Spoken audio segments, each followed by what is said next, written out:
and welcome to Russell Walker Meets on the Glasgow Chamber of Commerce YouTube channel.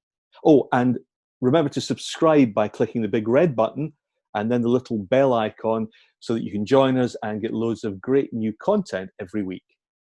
My guest today has made it to the top the hard way. He began his brand agency 9 years ago with just £1,000 in the bank. Now, some people would call that brave, and in fact he did. He called his company MadeBrave. Welcome, Andrew Dobbie. So tell us more. So I suppose my background, I was a designer and a photographer. It's 9 years. It is 9 years, right? I was thinking it was 8 years. I think I'm used to saying that, but I think it's 9 years now. Just turned 9. I left my previous role. I worked in a kind of small agency as a designer, and I left when my son was literally 2 weeks old. And as you mentioned, I had just over £1,000 in my bank, and I thought, what a bloody good time to leave your job and start a business. So I went out. I actually didn't really realistically go out to set up a business. I went out to start freelancing. I was kind of money driven at that point. I needed to make more money for said child. Childcare and all these things are kind of expensive. So I set off on that journey, and very quickly I realised that I was quite good at the business side of it, and I quite enjoyed the business side of it. And so within the first year, I think I went from me to 6 full-time employees. By the end of year 2, we had 16 in the team, and we're now up at just under 50 people in the team. So it's been a kind of steep learning curve, but a very enjoyable one at the same time. You've basically doubled in size very recently as well, and you took on some swanky new offices. You've got a portfolio of clients, which is very wide-ranging, and then coronavirus hit. What were your immediate thoughts at that point when you were just about to move in, or had just moved into those offices? Yeah, so we literally we just moved and renovated a 7,000 square foot space, which is pretty big space, cost quite a bit of money to do, and as you mentioned, kind of almost terrible timing in terms of just I think we'd literally had the launch party about 2 weeks previous, and then the realization of kind of what was happening sort of came to light, and I think we were probably one of the first businesses to go remote. I think we almost kind of saw it earlier. I don't know how that was, but we kind of picked up on the sort of gravity of the situation, and we went remote. So yeah, I know probably not the best timing to invest in a studio, but I think we're all kind of in the same boat, aren't we? So how have your staff been coping with that change? Yeah, they've been great actually. There's obviously a lot of change. We're a service-based business, so a sort of mixed portfolio of clients, so it kind of affected lots of those businesses differently. So, some of them have won out of the situation, some of them have, almost stopped overnight. The team's been great. I've been trying to, usually, in a normal situation, we do kind of an all-hands communication like once a month. I've been doing them daily. And I've been keeping the team up to date, good or bad, just so keeping them on the journey. I think when times are difficult or challenging, you can't almost communicate enough. So been doing lots of communication, but they've been great, and we've, like everyone, we've had some of the team on furlough, and we've had some supporting. The challenge with our type of business is that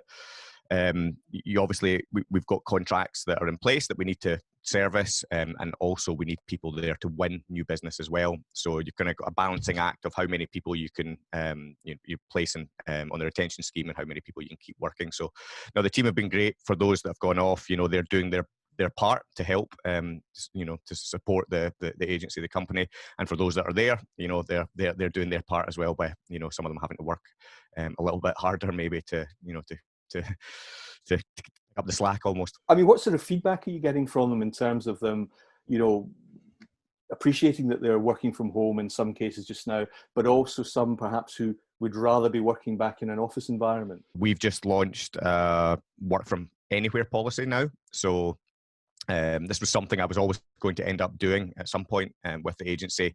You know, the lease that we are currently in is an 8-year lease, and you know, the studio would not, you know, it would not be able to facilitate the growth that we'll have in the next 8 years. So we were always going to go to a, you know, a blended approach of kind of having remote and as flexible working as we can.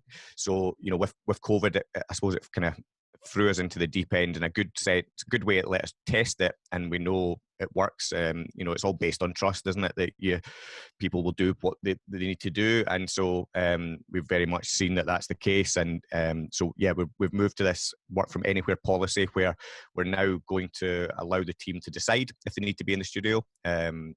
Or if they want to work from home, and you know, we're in the process of kind of rolling that out. I mentioned before that you've got a wide portfolio of clients. I think there's a lot in the hospitality, food and drink sector, particularly. Yep. What kind of, because they've been really badly hit by this, so what kind of conversations are you having with those clients about how they develop their brand under these circumstances and then going forward? I'm hearing different things from different, you know, industries, I suppose. There's a lot of what we do at MadeBrave is actually kind of brand strategy, marketing strategy, and planning. So if you can imagine, for a lot of companies right just now are having to pivot, change what they do, or reassess what they've already been doing. So there's actually quite a lot of work for us in that sense of helping people figure that out. One part of our business is activating, you know, marketing campaigns and things, but you know, I suppose probably the bigger part is the thinking that goes on before that. So I think it's a point where businesses are having to, even if you've created a strategy earlier in this year, you've kind of always got to put, you know, just delete everything you did before, and you've got to reassess everything. So yeah, I think you know, now we're starting to see people pick up and starting to have those conversations where they're getting, you know, it feels like everything's turning back on a bit. So I think everyone's got that you know, sort of kick to start kind of moving again. So you know, I'm hopeful and seeing more opportunities you know, in the marketplace. I'm just wondering if you're getting a feel for how clients and actually your own staff and yourself are coping with the differences in their business and lives that they have to deal with on a personal basis. I mean, we hear a lot now, thankfully, about mental health and so on. You know, in the old days, it just used to be a case of, get on with it, you know, pull yourself together, crack on. But now there does seem to be much more of an emphasis and an understanding of personal challenges that people are going through and how that affects them in business. I believe the brands are built from the inside out. So they're built from the businesses within, and you know, and without the people in your business, well, you don't have a brand, you know. And so, you know, our job, you know, leading a business, my job leading a business, is to make sure that the people in the business are safe, that they enjoy being there. And what I always say to our team is, this is life as well as work. And I think sometimes people can get too focused on growing and scaling businesses and forget that this is actually their life that they're in as well. So, you know, the reason MadeBrave looks the way it does, the studio, is because I want to be in a nice environment in my life, and I want the team members to have a nice environment. And I'm a big believer the environment actually has a big effect on our mental health, how we work and how we interact with one another. And so, you know, as part of MadeBrave, you know, we're also, I suppose, trying to encourage that let's talk about mental health if there are challenges as well. You know, if people don't feel safe and secure in their workplace, they're not going to do their best work. They're not going to enjoy their life. So a big part of the narrative at MadeBrave is that, you know, one of our values, we call it be your weird self. And I suppose the idea behind be your weird self is that, you know, we're all weird and different in our own way. And I mean weird in a good sense, right? Weird is cool. Weird is good. I'm weird, you know, but also we use that value, be your weird self, as a platform to allow us to talk about mental health as well. What that's now done, because we've done that in the agency, we've now got a mental health and wellbeing committee. So there's a team of people.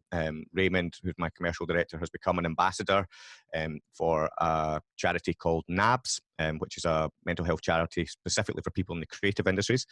And then since that as well, they've asked me to join their advisory board.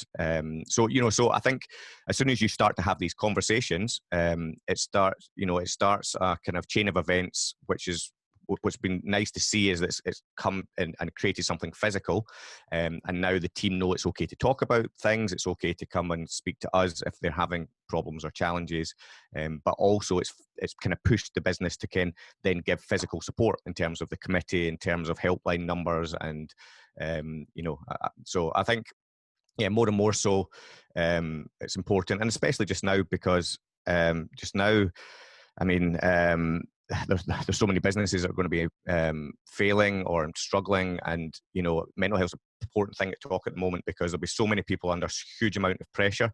I actually spoke to a friend the other day, a doctor, and she said the ICU departments in the hospitals are now not full of people with COVID. They're full of suicide attempts, because if you can imagine, people are losing their businesses, their livelihoods, and the pressure that will be on people. So I think more than ever, just now is the right time to let people know it's okay to talk if you're struggling. So I think it's an important thing, and I think it's the right thing.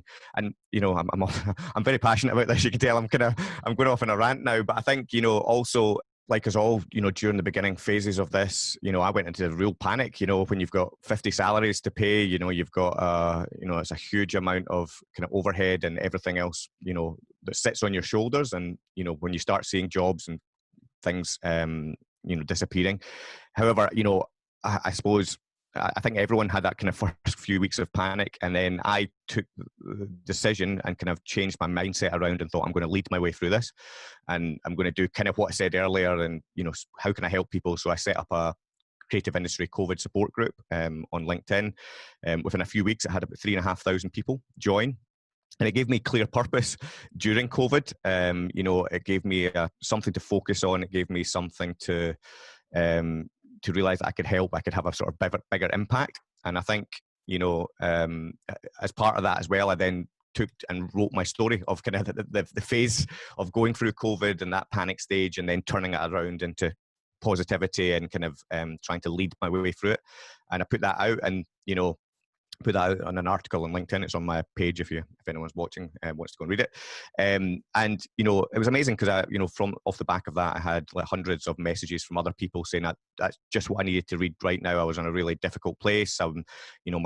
Lost my job, lost my business, blah blah blah blah blah. And so I think knowing the power that just doing that, it didn't take long to write that article, to put that out, and the effect it can have, and the positive effect on having people. So I think that just shows me why it's really important to have these conversations, and I'm pleased you asked. That all said, then, how is MadeBrave? How are you guys feeling about the possibility of a second coronavirus wave in the winter? If that, hopefully it doesn't, but if it does come back, are you making preparations for that? Yeah, well, we had two agencies pre-COVID. So we had Campfire over in Edinburgh and London, our content agency, and we have MadeBrave in Glasgow, and we've integrated the two agencies together. So I think just now is the right time to be doing everything you can to make yourself as kind of agile, nimble as possible. I mean, again, this was something we had planned to do, just made more sense than ever to do it right now.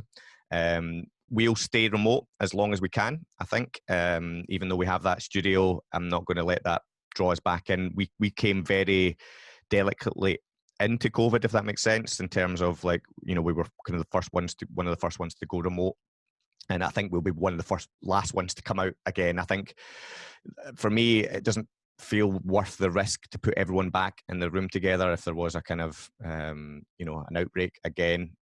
So I think we'll probably stay remote as long as possible. However, we do have shoots and things starting now, and we're having to get teams out to make film shoots and photography shoots. But obviously we're doing that in the safest way that we can, and planning for to follow guidelines as they're set out. So would you say you're optimistic, or is it just impossible to make a prediction like that right now? I think the challenge we're all get to see is, as soon as this retention scheme finishes, over the next couple of months, I think, I'm already hearing of lots of businesses, a lot of redundancies. I've actually had two separate conversations today where two companies are losing 75% of their team, and big companies, so, I mean, that's two companies. How many others, so I worry a little bit about how this recession is going to look. Not more than the COVID part, but I suppose I think we've not touched the tip of the iceberg in terms of the financial impact of this, what this recession is going to look like. So I think that's a lot of where my concern is. And I suppose what I think businesses just need to do is just to make sure they're as agile, as nimble as possible. And, I think often at this time, it's a time where people start to think, oh, well, let's, cut back on marketing and spending. And now, obviously, as a marketing agency, I would speak against that. But I really do believe it is that at this time, you need to be louder than ever, so that if people are buying or spending, that they're buying from your brand. If you've followed MadeBrave, you'll see that, we have been very, very active, more active than ever during this. And from any experience I've ever had, working in marketing for all these years, is that whenever there's downturn, I think it's the right time to amplify and up everything that you're doing to make sure that you get through the other side. So it's always amazed me over the years when you've seen the various recessions that the first thing to go is advertising, marketing, training, all that kind of soft stuff that they refer to. But actually, it's the stuff that keeps you in the public eye. It's the stuff that keeps you, memorable. And I've never really understood why and I guess it's the bean counters who say, we can't afford to outlay in that because we need to keep staff in position, which I get. But at the same time, there has to be some sort of happy medium where, the money is being spent on some sort of marketing. Yeah, I think the other challenge that people have as well, and why it often goes is, in terms of we're hearing those businesses with 75% redundancies. Well, to do that level of redundancy costs a lot of money as well. So I think what generally happens in these situations is, the businesses are then focused on solving that problem or that challenge. And to solve that challenge, it requires money. And so usually they go, right, what's the nice to haves? And the marketing seems like the nice to have. So that all gets cut and it gets moved over on a budget sheet over to pay for that. But by the time you've done that, you've been so distracted with that and you've not been doing any marketing that by the other side, you're probably left in a real worse situation. So you almost need to be doing both at the same time if you can. And also, by doing great marketing, great branding, you often give the team internally something to be really proud of and something to find purpose with, which then often helps those team members perform better and the business perform better, and so it's kind of almost self-fulfilling as well. So and that's often a bit that is often overlooked by when people do marketing, and that's what I meant earlier on when I truly think branding is built from the inside out. That a lot of time when you're doing that stuff externally, it should be considered, well, how do we get the whole team involved in it and how do we make them proud of it, and if they want to promote it with you, then you're going to have a really strong brand, and it's going to self-fulfill that business. Andrew, it sounds as if we've just been pitching for business there. Thank you very much for your time. Really, really tremendous insight into what's going on in your industry. Thanks very much for joining me on Russell Walker Meets. Thanks, Russell.